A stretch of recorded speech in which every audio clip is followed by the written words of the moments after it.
Bismillahirrahmanirrahim. Innal hamdalillah nahmaduhu wa nasta'inuhu wa nastaghfiruh wa na'udzu billahi min shururi anfusina wa min sayyiati a'malina. Man yahdihillahu fala mudilla lahu wa man yudlilhu fala hadiyalah. Wa asyhadu an la ilaha illallah wahdahu la syarika lah wa asyhadu anna Muhammadan 'abduhu wa rasuluh. Amma ba'd. Rabbi shrah li sadri wa yassir li amri wahlul 'uqdatam min lisani yafqahu qawli. Rabbi zidni ilma warzuqni fahma. Allahumma inna nas'aluka ilman nafi'a wa rizqan tayyiba wa amalan mutaqabbala. Assalamualaikum warahmatullahi wabarakatuh. Apa khabar jemaah kita di Masjid An-Naim pada malam ini? Saya harap semua dalam keadaan yang sihat sejahtera hendaknya, dan sebagaimana biasanya juga sudah bersedia untuk mengikuti sambungan perbincangan kitab kita, iaitu kitab Wiqayatul Insan. Dan pada malam ini kita akan masuk satu lagi topik yang baru, iaitu kita akan mulakan perbincangan di muka surat kita yang ke-579. Okey, muka surat 579, yang mana kita akan membincangkan tentang bagaimana ahli sihir mereka ini mendatangkan jin.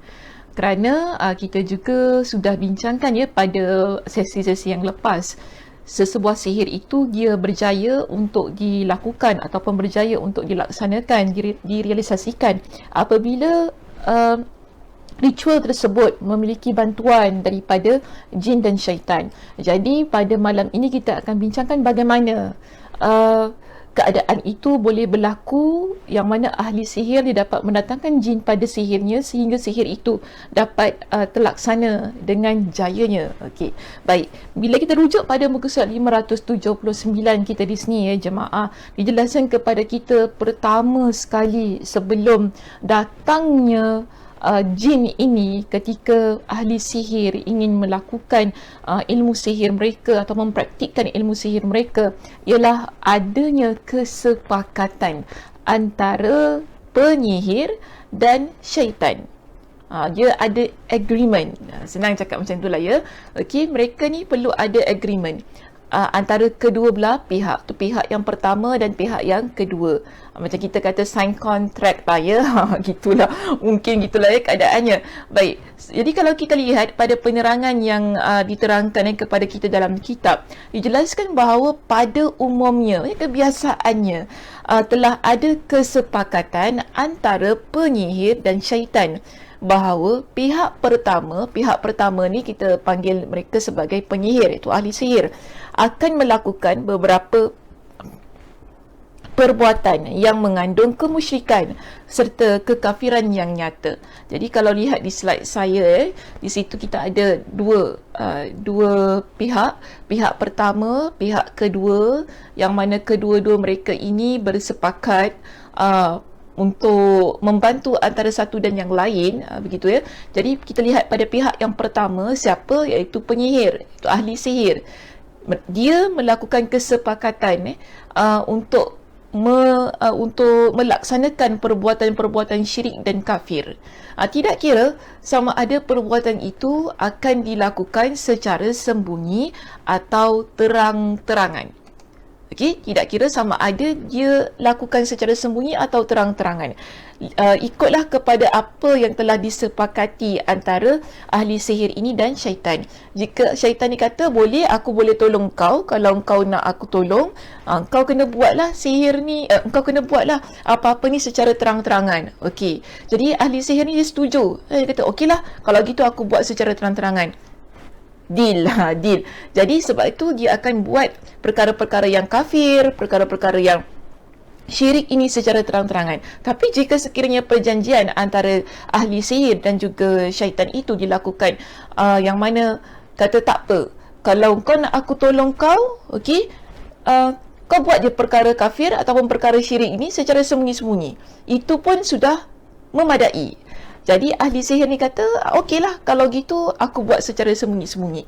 Jadi ini ikutlah ya bagaimana agreement yang termeterai antara kedua belah pihak ini. Bila sudah dipersetujui perjanjian tersebut, kesepakatan tersebut, pihak kedua di sini ialah syaitan. Okey, pihak kedua adalah syaitan, kalau kita lihat di slide saya berikan 2 poin penting yang terdapat di dalam kitab. Jadi syaitan ini, apa yang dia buat bila ahli sihir tadi kan, pihak pertama sudah bersepakat untuk buat perkara syirik, buat perkara yang kafir, tidak kira sama ada secara sembunyi ataupun secara terang-terangan. Jadi pihak kedua, syaitan itu tadi, dia akan melayani penyihir. Maknanya dia akan layanlah apa yang si ahli sihir ni inginkan, atau menundukkan orang yang akan melayani ahli sihir itu. Sebab majoriti kesepakatan ini terjadi dengan syaitan yang menjadi penguasa jin dan syaitan. Jadi kebiasaannya ahli sihir ini dia akan buat satu perjanjian dengan ketua syaitan. Jadi bila ketua syaitan dan ahli sihir ni sudah ada kesepakatan, ketua syaitan ini, iblis lah senang kata, syaitan, ketua syaitan, dia akan beri jin lain untuk layan dan taat ahli sihir ini. Jadi maknanya dia bagi satu ataupun beberapa lah jin untuk jin ini taat kepada ahli sihir tersebut. Apa-apa yang diinginkan oleh ahli sihir itu, jin yang diutuskan oleh penguasa syaitan ataupun penguasa jin itu tadi perlu mentaati dan melayani ahli sihir yang telah memiliki kesepakatan antara penguasa syaitan ataupun ketua syaitan dan ahli sihir tersebut. Contoh dia berikan di sini ialah dia mestilah ahli syaitan yang diutuskan ataupun jin yang diutuskan oleh cip dia ni lah oleh ketua syaitan ini, dia akan bantu ahli sihir untuk beri maklumat tentang perkara yang akan terjadi. Ini biasa kalau contoh kan, bila ada orang datang, dia nak berubat, dia nak bertanya dengan bomoh kan, dengan Pak Nujum ke apa kan, dia tanya, dia kata saya ada masalah, nanti kata saya dah tahu dah apa masalah awak. Ini perbuatan jin. Jin ini dia akan beri maklumat kepada ahli sihir. Ahli sihir ni sebenarnya dia tak tahu pun, tapi bagaimana dia dapat tahu tentang perkara itu? Sebab jin yang ada dengan dia ni, yang perlu layan, perlu taati dia, dah cari maklumat tu terlebih dahulu. Dah tahu dah apa orang ni sedang hadapi dan apa yang dia inginkan, apa masalah dia. Dia dah buat research dulu. Kemudian dia sampaikan kepada ahli sihir ataupun bomoh ni, Tok Bomoh ini. Itu yang menyebabkan Tok Bomoh tu tahu. Kerana apa? Ada bantuan daripada jin dan syaitan itu tadi. Bukan kita kata, bagusnya dia tahu ya. Bagus je, tak payah kita cerita panjang-panjang, dia dah tahu dah masalah kita ni, senang kau.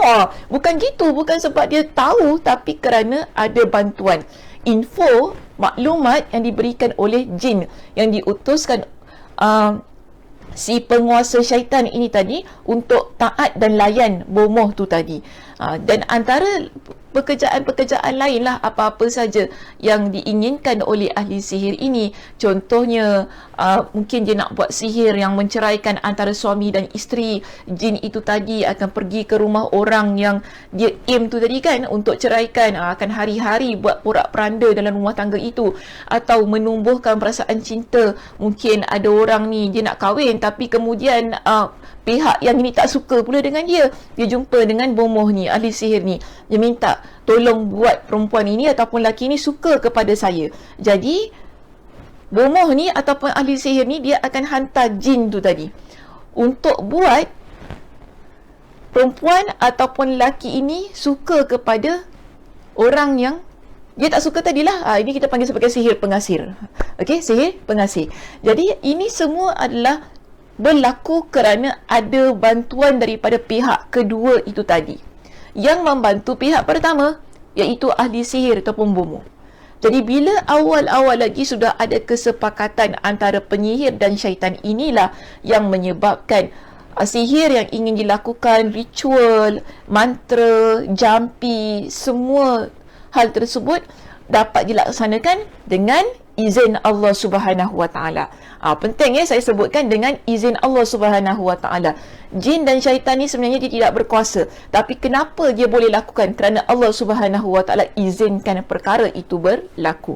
Baik, kemudian kalau kita lihat di sini, bila berlakunya keadaan ataupun agreement tu tadi kan, kesepakatan antara kedua belah pihak yang menyebabkan ahli sihir mampu untuk menyihir orang lain ataupun melaksanakan, mengamalkan ilmu sihirnya yang dulu dia belajar secara teori, tapi kemudian dia nak amalkan. Bila dia nak amalkan, dia perlukan bantuan daripada jin dan syaitan ini yang dihantar oleh ketua jin dan syaitan. Bila ada jin yang dihantar tersebut kan, ahli sihir ataupun bomoh ini dia akan memanfaatkan jin-jin yang ada supaya apa yang dia nak lakukan dapat dilakukan dengan baik sekali. Kalau kita rujuk pada perenggan yang ketiga jemaah, di muka surat kita yang ke-579 di sini, dijelaskan kepada kita bahawa ahli sihir ini mereka memanfaatkan jin yang telah diletakkan di bawah peliharaan mereka, yang mana jin-jin ini semua perlu mentaati ahli sihir bomoh kan, tok nujum ke apalah, tukang tenung macam mana tu saya sebut, tukang tenung, apa-apalah yang mereka ni boleh lakukan dengan bantuan jin tu tadi. Jadi jin ini akan menjalankan tugas-tugas yang diinginkan. Sebagaimana tadi contoh yang telah saya sebutkan, jika ada orang yang minta bomoh untuk buat seseorang sakit, maka jin ini akan pergi ke tempat itu untuk buat orang itu sakit. Jika ada orang yang memerlukan perkhidmatan untuk musnahkan perniagaan seseorang, maka jin ini akan pergi ke kedai dia untuk rosakkan bisnes dia, untuk buat banyak masalah pada bisnes tersebut. Jadi ini yang dilakukan oleh bomoh bagi merealisasikan sihir yang telah dia pelajari. Dan kita lihat di sini, jika jin-jin yang berada di bawah peliharaan bomoh itu tadi kan, ataupun ahli sihir ini membangkang, dia tak nak buat ataupun apa yang dia buat tak jadi, di sini ahli sihir akan melakukan ritual dengan mendekatkan kembali dirinya kepada penguasa jin. Kerana kadang-kadang jin-jin ni ada yang orang kata degil, tak nak ikut cakap ahli sihir ni ataupun bomoh, kerana mereka ini sebenarnya dipaksa, kebiasaannya lah jin-jin ini dipaksa untuk duduk ataupun tunduk bagi melayan kehendak bomoh ni ataupun ahli sihir. Jadi tak semua jin yang mana mereka ini bersetuju untuk berada di bawah layanan atau bersetuju untuk melayan ahli sihir ini. Jadi sebab tu ada yang tak nak buat lah. Dia kata, aku tak nak lah buat orang tu jadi sakit, tak nak lah, aku tak nak pergi rumah dia, ataupun dia buat main-main kan. Biasalah pekerja ni kadang-kadang kita lihat ada yang taat kan, ada pekerja kita, kalau kita ni jadi bos ada pekerja kita yang kerjanya main-main, ada kerjanya tekun, betul-betul sungguh-sungguh buat kerja, ada kerja berbelah bahagi, ada yang tak nak kerja tapi terpaksa kerja. Macam tu lah, jin-jin ni pun ada masalah yang begitu kan. Jadi bila berlaku hal-hal yang sebegini, contoh bila ada jin yang tidak mahu melakukan apa yang diinginkan oleh ahli sihir ini ataupun bomoh, maka bomoh tu dia akan kembali melakukan ritual untuk mendekatkan dirinya kepada penguasa jin yang telah menghantar jin-jin kecil ni tadi untuk bantu dia. Okey, yang mana kalau kita lihat di sini diceritakan kepada kita ataupun dijelaskan kepada kita, jika jin tersebut membantah perintah dan tidak mahu mentaatinya, dia akan mendekatkan dirinya kembali dengan memberikan persembahan kepada pemimpin kabilah jin, iaitu syaitan tersebut, dengan pelbagai macam mantra yang di dalamnya berisi pengagungan terhadap pemimpin jin tersebut. Dan istighathah ni maksudnya satu bentuk memohon pertolongan kepada selain Allah. Kemudian pemimpin kabilah jin akan menghukum jin yang degil tersebut dan memerintahkan kepadanya untuk mentaati dukun tersebut atau menyuruh jin lainnya untuk melayani si penyihir yang musyrik tersebut. Jadi dia ada dua keadaan ya. Bila kalau kita lihat di sini, bila ada jin yang membangkang, tidak mahu mentaati ahli sihir, bomoh, dukun tu tadi. Okey, contoh. Jadi bomoh dukun ni dia akan kembali melakukan ritual mendekatkan diri mereka kepada penguasa jin iaitu syaitan, iblis, supaya bantu mereka untuk buat jin yang di bawah penguasaan mereka ini tunduk dengan apa yang mereka inginkan. Jadi apa yang dilakukan? Penguasa jin ini kebiasaannya dia akan hukum jin yang tidak menurut perintah. Atau dia akan hantar jin lain bagi membantu ahli sihir tersebut. Jadi ni antara dua perkara lah yang akan berlaku. Sama ada penguasa jin itu tadi dia hantar jin yang baru, atau jin yang lama ni, penguasa jin ni iaitu iblis tadi kan, akan dikenakan hukuman. Kena pukul ke, kena ikat, tak bagi makan. Biasalah keadaan-keadaan yang berlaku kepada mereka ini. Jadi dua keadaan tersebut akan berlaku. Sebab itu di sini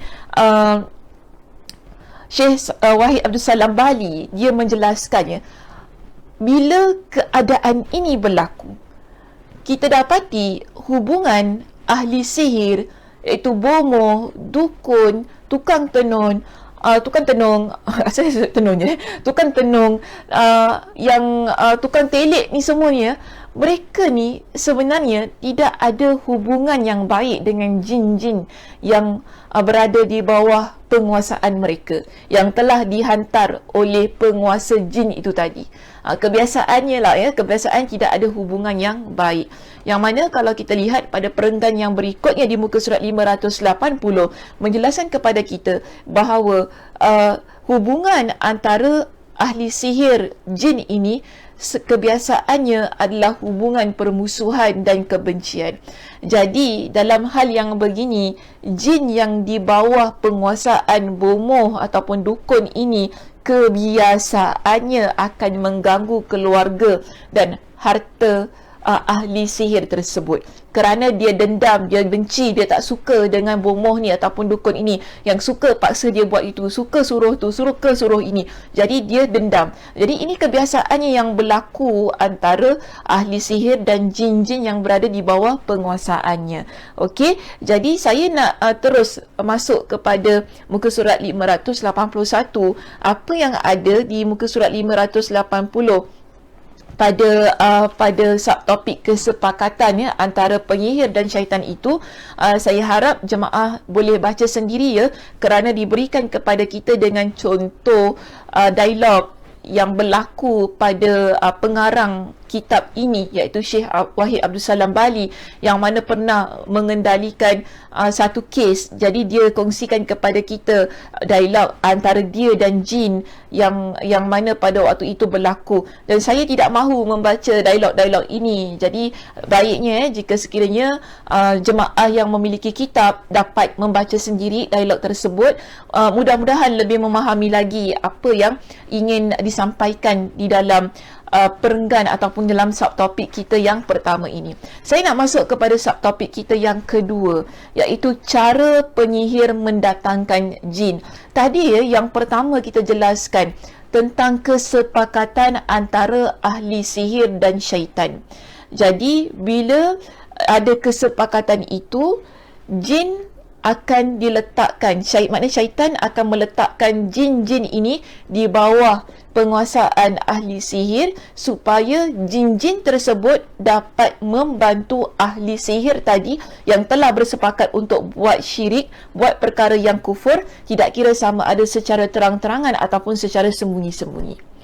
Jadi dia masih lagi ada metod dia. Dia tidak cukup dengan kesepakatan yang termeterai. Okay, biasa dalam kesepakatan ataupun dalam mana-mana perjanjian, dia mesti ada yang pertama kena buat apa, yang kedua apa, yang ketiga, keempat, sampailah yang seterusnya.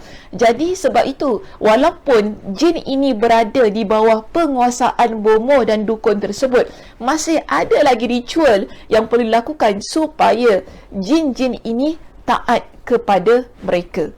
Okey, taat kepada mereka. Jadi kalau kita lihat ya pada perenggan yang pertama di muka surat 581. Pada perenggan ini Syekh Wahid Abdul Salam Bali dia belum lagi menceritakan kepada kita dengan kaedah-kaedah tersebut, tetapi dia sebenarnya menjelaskan kepada kita tentang kepentingan mengapa kaedah penyihir mendatangkan jin ini dimuatkan dalam kitabnya, supaya di sini dia jelaskan kepada kita kerana di situ ada banyak cara. Okey, ada banyak cara dan jalan bagi tukang sihir nak datangkan jin-jin. Yang penting semua cara, semua kaedah ini adalah kaedah yang syirik, kaedah yang kufur. Dilakukan begitu jelas. Kita tak kata kufur dan syirik ini berlaku secara samar-samar ataupun kufur dan syirik yang kecil, bukan begitu. Tapi dia adalah kufur dan syirik yang begitu besar yang dilakukan oleh tukang sihir. Kemudian dia kata dalam penjelasan yang akan dia kemukakan ini, dia akan jelaskan, dia akan huraikan tentang 8 cara yang biasanya digunakan oleh tukang sihir untuk mendatangkan jin, dan dia juga akan jelaskan kenapa ke-8 cara itu adalah cara yang syirik dan kufur. Maknanya dalam perbincangan yang akan kita tampilkan nanti pada minggu hadapan, bukan minggu inilah. Minggu ini cuma sebagai mukaddimahnya sahaja saya nak datangkan di sini. Syekh Wahid Abdul Salam Bali dia akan jelaskan kepada kita pertama apa yang ahli sihir ni buat, tukang sihir ni buat, kemudian kenapa perkara itu adalah perkara yang mensyirikkan Allah, dan kenapa perkara itu menyebabkan ahli sihir ni menjadi kufur. Okey, kemudian dia juga kata bahawa dia rasa perlu untuk menjelaskan tentang hal ini kerana sebahagian besar kaum muslimin tidak dapat membezakan antara perubatan Qurani dan perubatan sihir.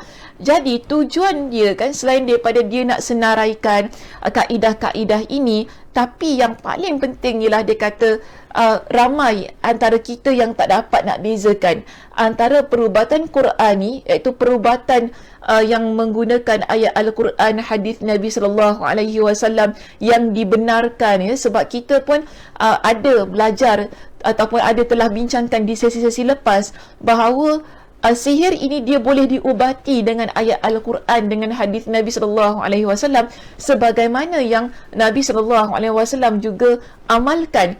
So, kadang masalah isunya sekarang kita tak dapat bezakan mana satu yang betul-betul perubatan berdasarkan kepada Al-Quranul Karim ataupun perubatan yang ditunjukkan oleh Nabi SAW dengan perubatan syaitani, iaitu perubatan berbentuk sihir yang ada unsur-unsur kekufuran. Ini kerana apa? Keadaan ini Syekh ni kata semakin menjadi bertambah rumit. Kenapa rumitnya? Dia kata kerana permasalahan ini bagi orang-orang awam adalah bahawa bahagian ahli sihir tadi kan, bila mereka membaca mantra-mantra yang mengandungi kekufuran, mereka baca dengan suara yang perlahan dan tidak kedengaran. Tapi bila mereka baca, contoh kadang-kadang dia mula dengan bismillah, dia mula dengan selawat, ada bomoh yang begitu. Dia mula dengan bismillah, mula dengan selawat, alhamdulillah, kemudian bila dia baca mantra dia yang mengandungi syirik itu kan, dia senyap. Maknanya dia baca dengan perlahan. Dia tak jelaskan suara dia.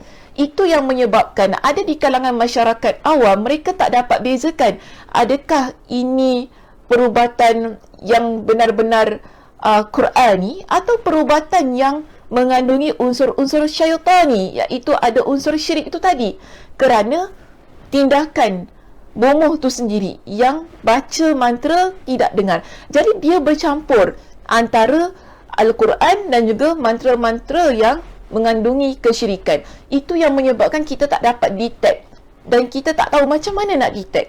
Ya, sebab itu di sini Syekh Wahid Abdul Salam Bali dia kata penting untuk dia jelaskan kepada kita supaya kita dapat membezakan antara kedua-duanya. Baik, seterusnya beliau jelaskan ya di muka surat 582 di sini bagi kepentingan perbincangan yang kedua. Dia kata tujuan saya menyebutkan dan menjelaskan semua cara-cara ini agar saudara-saudaraku seiman senantiasa mewaspadai setiap jalan yang jahat dan sesat tersebut. Jadi bila kita belajar ya tentang hal ini, kita bincangkan metod-metod yang dilakukan oleh bomoh, dukun, tukang sihir ni untuk mendatangkan jin dalam perubatan mereka, kita akan lebih menjadi seorang Muslim yang berhati-hati agar bila kita perlukan mana-mana rawatan untuk merawat sihir, mungkin ada ahli keluarga kita yang terkena sihir, teman-teman kita yang terkena sihir kan, dalam hal ini kita tidak mudah untuk terus pergi kepada orang yang mengaku boleh merawat perkara yang begini. Kita akan lebih berhati-hati sebab kita dah belajar dan kita dah tahu mana yang betul, mana yang salah. Dan beliau juga jelaskan kepada kita, selain itu agar jalan orang-orang yang berbuat dosa tersebut terlihat dengan jelas. Jadi bila kita belajar ya perkara-perkara yang begini, iaitu tentang bagaimana tukang sihir ini dia mendatangkan jin, kita dapat tahu dengan jelas perbuatan orang yang berdosa iaitu ahli sihir ini. Agar kita jauhi mereka, kita juga tidak ikut nasihat mereka, kita ni menjadi seorang yang beriman kepada Allah, seorang muslimah yang akan tinggalkan, membersihkan diri kita daripada sebarang unsur syirik, walaupun dalam keadaan-keadaan yang mana kita kata kita terpaksa. Kerana kalau kita tak belajar tentang perkara-perkara ini, mungkin bila kita berada pada situasi yang memaksa, kita pun tak apalah, yang penting benda tu settle. Kadang-kadang kita begitu, tak apa, yang penting benda tu selesai, yang penting kita baik, yang penting jin tu pergi daripada diri kita. Syirik pun syirik lah, dah tak tahan lagi sebab sakit. Dia tak boleh sedemikian. Kerana kita perlu jaga akidah kita, kita perlu jaga amalan kita agar ia bersih daripada sebarang bentuk syirik, sebarang bentuk kekufuran. Okey jemaah, itu sahaja perbincangan kita untuk malam ini. Terima kasih di atas perhatiannya. Panjang juga ya saya jelaskan tentang kaedah penyihir mendatangkan jin ini. Jadi mudah-mudahan apa yang kita bincangkan pada malam ini dapat memberikan manfaat kepada kita semua bagi sama-sama membasmi kesyirikan dan kekufuran yang sebenarnya masih lagi wujud di sekitar kita. Walaupun kita kata sekarang dah tahun 2022 Ustazah, lampu dah terang benderang ni, masih lagi ke ada benda-benda yang begini? Masih. Sebab itu kita perlu terus-terusan belajar. Hal yang begini ia tidak akan berhenti hingga hari kiamat. Untuk menyelamatkan akidah kita, menyelamatkan amalan-amalan kita daripada perkara yang syirik, penting kita belajar perkara-perkara yang begini supaya ianya menjadi panduan dalam kehidupan kita hingga ke akhir hayat kita. Okey, itu sahaja. Terima kasih di atas perhatiannya. Mudah-mudahan Allah Subhanahu Wa Taala memberkati pertemuan kita dan mudah-mudahan Allah Subhanahu Wa Taala memberikan kepada kita dengan kesihatan supaya kita dapat bertemu lagi bagi menyambung perbincangan ini. Saya tutup pengajian kita pada malam ini dengan tasbih kafarah. Subhanakallahumma wa bihamdika asyhadu an la ilaha illa anta astaghfiruka wa atubu ilaik. Assalamualaikum warahmatullahi wabarakatuh. Jemaah yang budiman, ayuh sama-sama kita dirikan kediaman kita di Jannatul Naim kelak. Masjid An-Naim memerlukan sejumlah $500,000 untuk menambah baik ruangan solat dan bangunan masjid bagi keselesaan dan ketenangan ibadah para jemaah.